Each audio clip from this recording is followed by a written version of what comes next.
The mountain fell on us. That is the only way to describe what it felt like from below. Not the sound, though the sound was beyond anything that had existed before in my experience of sound. Not the shaking, though the shaking was of a different order than shaking, more like the world reconsidering a decision it had previously made about solidity.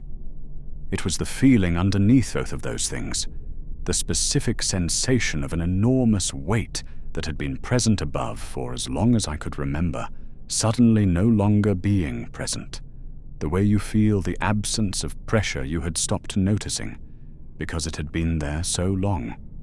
I was in the lower pits when it happened, on my knees in the dark, which was where I spent most of my time, doing work I will describe shortly. And then the world changed, the first tremor I had felt before. Angband trembled sometimes, as mountains do, and the deep workers learned to read the difference between the ordinary settling of stone and the tremors that meant something had happened above that required attention or avoidance. This was neither of those. This was something that had no previous entry in any catalogue of sensations I possessed. A vibration that began below the frequency of sound and arrived through the stone and through the floor and through my knees and up into the center of my body before my ears had registered anything at all. Then the sound, then the dust, then the crack of light. I had not seen light in 11 years. My name is Laeran. I was taken in the 3rd century of the First Age, in a skirmish near the eastern borders of a forest, whose name I will not say here, because the saying of it costs more than I have to spend on it, and I was brought to Angband in a column of perhaps 200 captives, and I spent the next 3 centuries in the lower levels of that place, doing whatever I was told to do. I want to tell you what Angband was before I tell you what happened to it, because the ending only means what it means against the full weight of what it was ending. Angband was not a dungeon. That word implies a temporary state, a place you are put while something else is decided. Angband was a world. A complete and self-contained world with its own geography, its own systems, its own economy of suffering and labor, and the specific administrative logic of a vast enterprise dedicated to purposes its lowest workers were never fully told. I knew the sections I worked in, the lower forges, the storage levels, the maintenance passages that ran between the inhabited areas and required regular attention to prevent the kind of structural failures that Morgoth, for reasons of his own, was not willing to tolerate. I knew the particular smell of each level, the specific quality of darkness in each section, the sounds that meant ordinary function, and the sounds that meant something else. What I did know, by the end of the first decade, was the specific grammar of survival in that place, which orc overseers could be managed with compliance, and which required invisibility, which sounds meant ordinary danger, and which meant the kind of danger that required immediate stillness and the specific quality of absence I had learned to produce on demand, which sections of the lower levels were safe to move through at which hours and which were not safe at any hour, and required detours that added time to every task, but removed from the tasks the possibility of ending them permanently. I knew the smell of the forge levels on days when the work there was at full capacity, a metallic heat that penetrated down through 3 floors of stone and arrived in the maintenance passages as something between a flavor and a temperature. I knew the specific sound the drainage channels made when they were functioning correctly versus when they were not, a distinction that mattered because incorrect drainage was the kind of failure that attracted attention, and attention from above was the thing I had spent 3 centuries learning to avoid. I knew hunger and cold and the specific exhaustion of work done in darkness over long periods, the way the body adjusts its expectations downward until what would previously have been understood as deprivation becomes simply the condition of existence. I knew the faces of the other workers and the specific quality of their silence, which was different for each of them. Some silences being the silence of someone who had accepted, and some being the silence of someone who was still fighting in the only way available to them, which was internally, privately, in a place the overseers could not reach. I did not know, for 3 centuries, what any of them were fighting for, what any of us were waiting for, whether waiting was even the right word for what we were doing, given that waiting implies an expectation of something arriving, and what we had, most of us, was closer to the absence of the expectation of anything. We were not waiting. We were continuing, which is a different thing, and in some ways, a harder one. What I didn't know, for 3 centuries, was the sky, the sun, the specific sensation of air that had not already been breathed by 10,000 other creatures in an enclosed space. These things became theoretical. Not forgotten exactly, the memory of them persisted, but the memory had the quality of something learned from description rather than something experienced, the way you can know what a color is without being able to see it. The other workers in my section numbered perhaps 30 at any given time. Elvish thralls mostly, with a handful of men taken in later raids, and the occasional orc overseer who had been assigned to the lower levels as a form of punishment for failures elsewhere. The orcs did not like the deep pits. They were creatures of malice and action, and the maintenance work of the lower levels had neither quality to offer them. They were sullen and quick to anger, and we learned the specific grammar of their moods the way you learn any grammar you need to survive. We did not talk much among ourselves. Not because it was forbidden, the overseers were largely indifferent to what the workers did as long as the work was done. We did not talk because 3 centuries in that place had produced in each of us a specific variety of interior silence that was not peace and was not despair, but was something between the two, a condition of minimal expenditure, of preserving whatever remained of the self by asking as little of it as possible. Talking required something. It required the maintenance of a self that had opinions and observations and the desire to share them.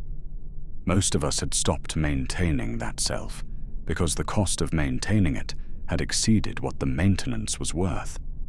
I had been in Angband long enough to have watched others arrive, to have seen the specific sequence of a new captive entering the system, the initial resistance, and the grief and the desperate internal accounting of what had been lost, and then, over months and years, the gradual quieting of all of that into the particular silence I have described. I had watched it happen to perhaps 50 people. I had experienced it happening to myself from the inside. I understood the shape of it completely, and had no particular feelings about it anymore, which was itself a product of the shape. This is what I was on the morning the world changed. A worker in the deep pits. An elf who had been in darkness for 11 years since the last time they sent us up a level for maintenance work. A person who had reduced themselves to the minimum required to continue existing, not out of philosophy or intention, but simply because that was what the place produced in those who stayed in it long enough. Morgoth I knew as a pressure, not a person, not even a presence in any direct sense. A pressure, the specific quality of the air in Angband, the specific weight of the stone above, the specific character of the darkness and the cold and the sounds and the smell of the place. All of it was an expression of him in the way that a room expresses the person who furnished it. You did not need to see Morgoth to know he was there. His being there was the texture of everything. The forge heat and the fear and the specific flavor of the obedience the orcs performed were all him, all expressions of a will so vast and so completely present in the structure it had built that the structure and the will had become indistinguishable. I had seen him twice in 3 centuries, both times at great distance, in the upper levels, on occasions when the deep workers were brought up for reasons I was never told. A figure of impossible scale, armored in black, moving through the great halls with the specific quality of movement of something that has never in its existence been uncertain of its right to occupy any space it chooses to occupy. Eyes that were visible across distances that should have made eyes invisible. The presence of him arriving before the sight of him, so that by the time you saw him, you had already been in his presence for several minutes without knowing it. I had not thought about those 2 sightings for decades. They had been filed in the part of memory that is preserved, not because it is consulted, but because it cannot be reached to be destroyed. On the morning of the crash, I was working on a drainage channel in the lowest maintenance passage, alone, the overseer having gone to the level above for reasons I hadn't been told and had not asked. The channel had been partially blocked for several weeks, and the blockage had begun to affect the adjacent storage areas, and someone had finally noticed, and I had been sent to address it. Routine work. The kind of work that takes most of the attention without requiring any of the self. The first tremor came through my hands where they were pressed against the floor. I have described how it felt. What I have not described is what I thought, which was nothing for a moment. The processing of something so far outside the existing categories of sensation takes longer than the sensation itself, and in the gap between feeling and understanding, I simply knelt in the dark passage and was very still. Then the second tremor, larger, and the third immediately after it, and the sound arriving now, coming down through the levels above, through hundreds of feet of stone, arriving diminished and changed by the passage, but still enormous, still carrying in it some quality of the original that no amount of distance could entirely absorb. It was the sound of something of geological scale impacting something of geological scale. It was the sound of a mountain encountering an argument it could not win. I learned later what had made that sound. I will tell you now because the knowing of it changes how the feeling of it should be understood, and the feeling of it without the knowing is incomplete. Ancalagon the Black, the greatest of all dragons, whose wingspan was said to darken the sky across distances that defeated measurement, who had been loosed by Morgoth in the final desperate phase of the war above as a weapon of last resort against the armies of the Valar. He had been killing in the sky above Angband for a day and a night when Eärendil found him. Eärendil on his ship Vingilot in the sky, bearing the Silmaril on his brow, which is a sentence that would have seemed to me like poetry in my former life, and which I now understand as a plain description of an event. They fought through the night, and at dawn, Eärendil prevailed, and Ancalagon fell. He fell on the towers of Thangorodrim. Thangorodrim was 3 peaks, raised by Morgoth above Angband, the physical cap of everything below. When Ancalagon fell on them, they broke. When they broke, Angband broke with them, and the sky came in. That was what I felt through my hands on the floor of the maintenance passage. The largest creature that had ever lived, falling from the sky onto the mountains above me, and those mountains deciding, under that impact, to become something other than mountains. The crack of light, when it came, was thin. A fissure in the ceiling of the passage, perhaps 2 fingers wide, running perhaps 10 feet before it met solid stone again. The light that came through it was pale, the light of a sky still thick with the dust and the smoke of the battle above, not the clean light of an ordinary day. It was the least impressive light I had ever seen in my life before Angband. It was the most extraordinary thing I had seen in 11 years. I could not look at it directly. My eyes, which had been working in complete darkness for 11 years, had lost whatever adjustment light requires, and the pale, thin fissure of it was enough to produce a pain that made me turn away. I turned away, and then turned back because the turning away was not possible to sustain. I sat in the maintenance passage with my eyes watering in agony, and I looked at the crack of light, and I did not look away. Above me, through the levels I could not see, I could hear Angband changing, the specific sounds of a system failing. Not the catastrophic all-at-once failure of a structure collapsing, but the progressive failure of something that has been organized around a principle and is now discovering that the principle no longer applies. Voices, running feet, the specific pitch of orc communication that meant urgency, which I had learned to distinguish from the pitch that meant routine. Stone falling somewhere above, and the echoes of it traveling down through the levels in waves. I should have gone up. The instinct to understand what was happening, to find the other workers, to seek whatever collective response the situation warranted, was present. I acknowledged it and stayed where I was. The crack of light was in this passage, and not in any passage above, and I was not yet capable of leaving the crack of light. Okay. Sounds came in waves, each wave different from the last in ways that I spent the time between them trying to interpret. The first wave was the shaking and the crash and the quality I have described, the specific signature of something of impossible scale meeting the earth. Then a period of aftershocks, smaller, the mountain settling into its new relationship with itself, following the removal of whatever had been keeping it in its previous shape. Then voices. Orc voices first, the specific frequencies of orc communication that I had learned to read as precisely as any language, moving through the registers from the ordinary to the urgent to the panicked, the last of these being something I had heard perhaps twice in 3 centuries and recognized immediately as significant.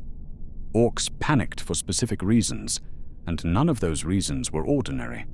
Then running. The percussion of many feet on the levels above, moving in the direction of the upper exits, which were the exits that led toward the surface and away from the lower levels and away from whatever was producing the panic in the levels above. The running had a quality I will call headlong, not the organized movement of units responding to orders, but the individual movement of things responding to something that had bypassed the capacity for orders.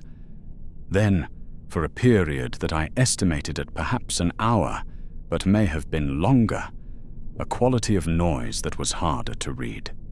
Enormous, distant, producing vibrations in the stone that were different from the crash of Ancalagon's fall, more sustained, more various, the sound of many things happening at great scale at the same time across a wide area. The War of Wrath had been going on above for years without reaching us in the lower levels as anything more than occasional distant thunder. What I was hearing now was different in kind from that distant thunder. This was not war at a distance. This was war directly above my head. The noise from above continued for a long time. It went through several phases that I could read without seeing. The initial chaos, then a period of organized movement that sounded like evacuation, then a longer period of the specific sounds that very large things make when they are moving through spaces not designed for very large things.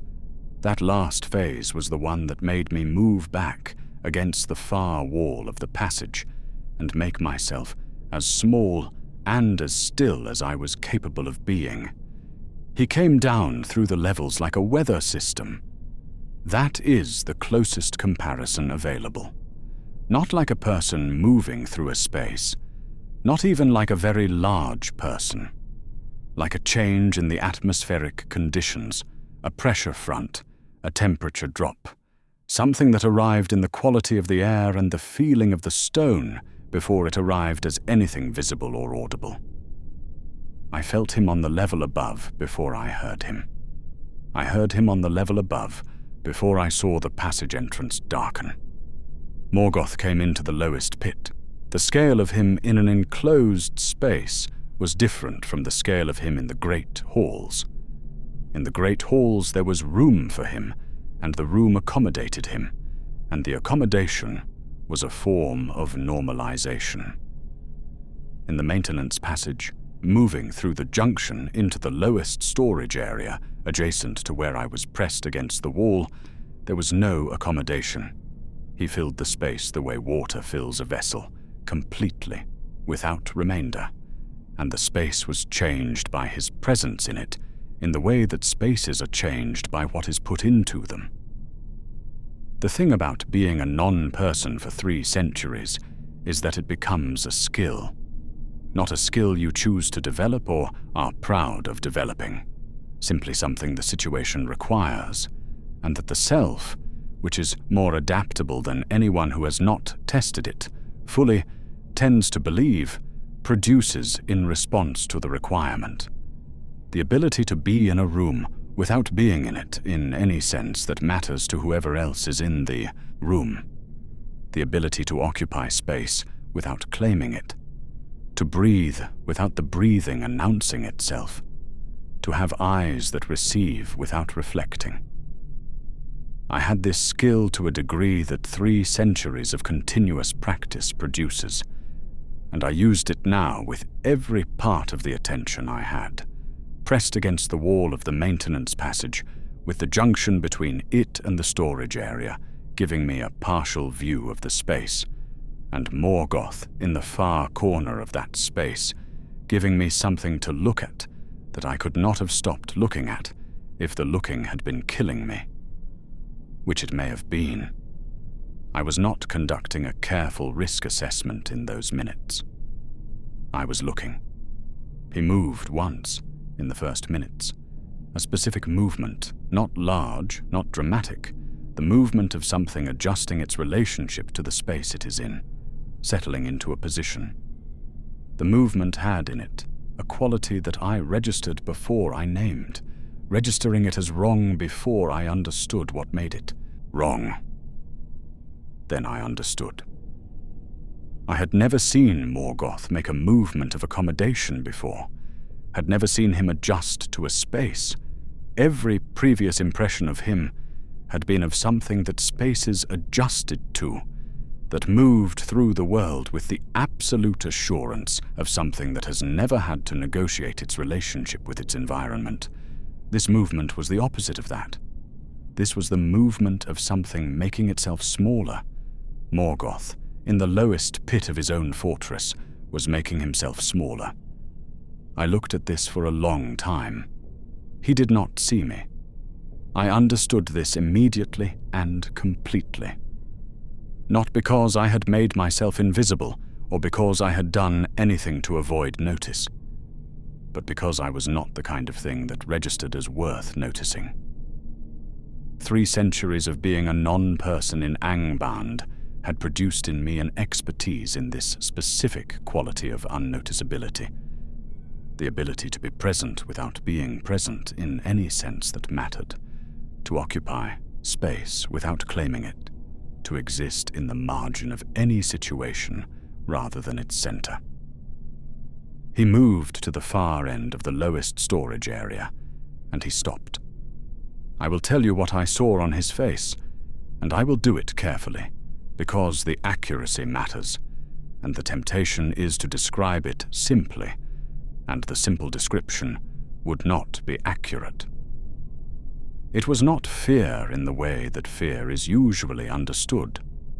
Fear usually has a forward quality, an attention toward the thing feared, a reading of it for information about what it will do and when. What I saw on Morgoth's face was not oriented toward anything. It was interior, the specific expression of something that has been running a very large calculation and has arrived at the result, and the result is not what was expected, and the process of integrating the result has not yet completed. He had been the most powerful being in the world for longer than my civilization had existed. The permanent condition of everything. The texture of reality itself in these levels. And somewhere above my head, in a sky I had not seen in 11 years, the permanence had been interrupted. The armies of the Valar, whom he had defied for an age of the world, had come in their fullness, and what had felt permanent had turned out not to be permanent, and he was in the lowest pit of his own fortress, and the calculation running behind his eyes was the calculation of something that had never before had to calculate what came next, because what came next had always been whatever he decided it would be. I had seen that expression before, not on his face, on the faces of the new captives in the first weeks, before the silence took them. The specific interior look of someone whose model of the world has been revised faster than the revision can be processed. Morgoth was doing what the new captives did. He was integrating a loss too large for immediate integration. The sounds from above had changed again. A new quality in them, something I could not immediately identify, and then could. Light. Not the visual quality of light. I was underground, and the fissure was the only evidence of it. The quality of sounds that are happening in light rather than darkness, which has a specific character once you know what to listen for. An openness, a different relationship between the sound and the space that produces it. The upper levels of Angband were being opened to the sky. The other workers from my level had gone up. I had heard them pass the maintenance passage in the first minutes of the chaos, a cluster of footsteps moving toward the upper access, the specific sound of people who have been in darkness for years, suddenly having somewhere to go. I had not gone with them. I had been at the crack of light, and then I had been watching Morgoth, and the watching had produced the same quality of paralysis that the crack of light had produced, a compulsion too strong to question, an inability to look away from the thing I was looking at for reasons I could not have articulated, and have spent a long time since trying to articulate. I think the honest answer is simple. I had been a non-person for 3 centuries, and for the first time in 3 centuries, I was in possession of something, a piece of information that no one else had, a view of something that no other eyes were seeing, in a place that had spent 3 centuries reducing me to a function, a unit of labor, something with no inner life worth attending to. I was the only witness to the most powerful being in the history of the world sitting in the dark and being afraid. The Valar arrived the way dawn arrives. Not all at once. A gradual increase in something that was not exactly light and not exactly sound, but had qualities of both. A presence entering the lower levels from above with the patience and the completeness of something that has unlimited power and no need to hurry. The orcs still in the lower levels fled it. I heard them going, the specific sound of things that are made of darkness, encountering something that is not darkness and finding the encounter insupportable. I pressed further into the wall. What came into the lowest pit was not something I can describe with the vocabulary I have. I will try, and the trying will be insufficient. There are things in the world that exceed the capacity of any language built by beings of limited duration and limited perception to hold, and the Valar in their fullness are among them. What I perceived was an overwhelming benevolence that was also an overwhelming power, a quality of attention that was both completely general attending to everything at once, and completely specific, attending to each thing individually, and the combination of these two qualities in a single presence produced in me something that was not fear and was not comfort and was not anything I had a name for. I had spent 3 centuries in the presence of Morgoth's will expressed through the texture of everything in Angband. This was what the opposite of that felt like. Not the absence of darkness, but the presence of something that darkness couldn't survive. What the arrival of the Valar felt like from below, from the position of something that had spent 3 centuries calibrated to the specific darkness of Angband, deserves more than I have given it. It was not light first. Light came, eventually, filtering down through the opened levels with the quality of something that the stone was learning to allow through for the first time, and was not certain how to do. But the light came after the presence, and the presence was what mattered. The presence arrived as a change in the nature of the air. Not temperature, not pressure, not any physical property that I have a name for. Something more fundamental than those things, something that those things are properties of, as if the medium through which temperature and pressure exist had been revised.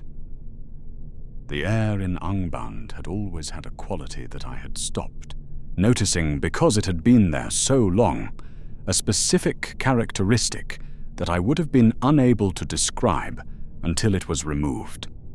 It was the quality of air that has been inside a closed system, organized around a dark will for long enough that the air itself has taken on the character of that will. It was heavy with intention, with the specific weight of a purpose that pervaded everything it touched. When that quality was removed, the removal was its own form of violence. Not harmful violence, the violence of a window opened in a room that has been sealed too long, the sudden pressure differential, the rush of something clean into a space that had accommodated too much of its opposite for too long. I had not known that the air tasted like that until it tasted like something else. Morgoth didn't run. I think it is important to say this. Whatever he had been doing in the corner of the lowest pit, it was not running, and when the Valar arrived, he didn't run then either. He rose to his full height, which in the space of the pit was an overwhelming thing, and he turned to face what had come, and there was a moment of confrontation between the 2 scales of power that I will carry for the rest of whatever life remains to me. And then it was over. Not slowly. The chain was Angainor, and its making predated Angband, and its making predated almost everything, and it went around Morgoth with the specific quality of something that had been made for exactly this, and had been waiting for exactly this, and found in the doing of it a completion. He was bound. He was reduced. He was made small, not in size. He was never small in size, but in the sense that the thing which had made him what he was, the vast and ancient will that had been the atmosphere of Angband for 3 ages of the world, was no longer exerting itself freely.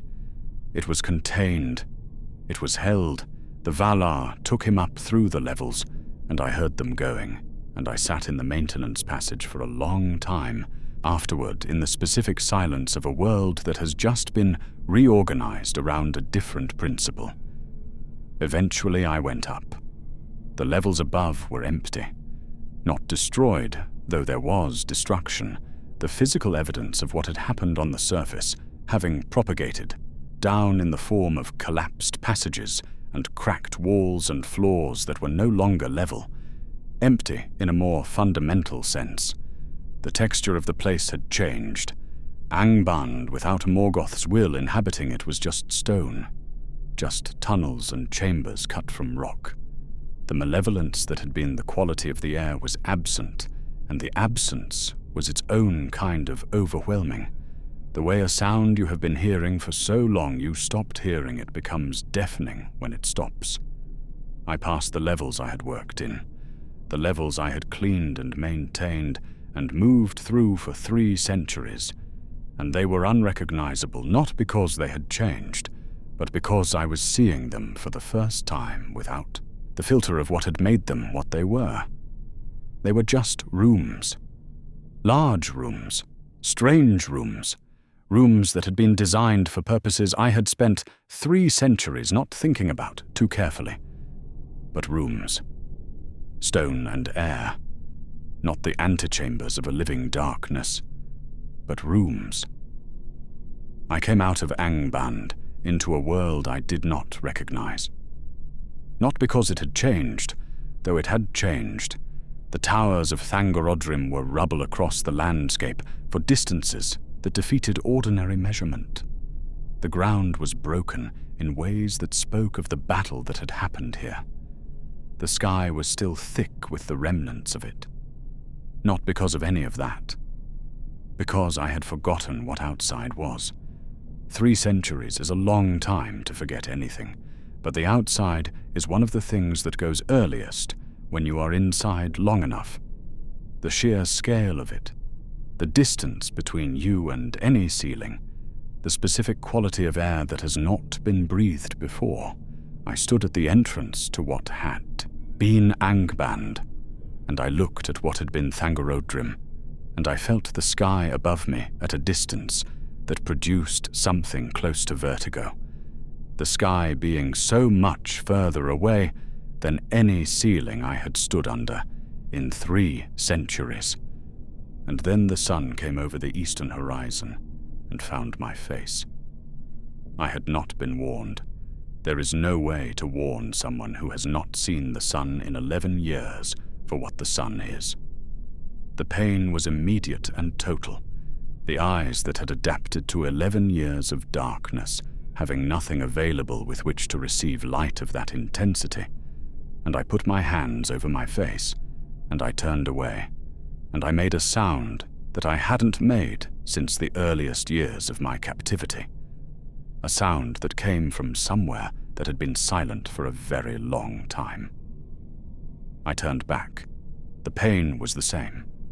My hands came up again and covered my eyes again, and I stood there with the sun on the backs of my hands, and on my hair and on my shoulders, and the warmth of it, the specific warmth of sunlight, which is a different thing entirely from the warmth of forge heat or the warmth of bodies in an enclosed space, reaching through my hands and through my closed eyes, and arriving somewhere inside me that had been cold for 3 centuries.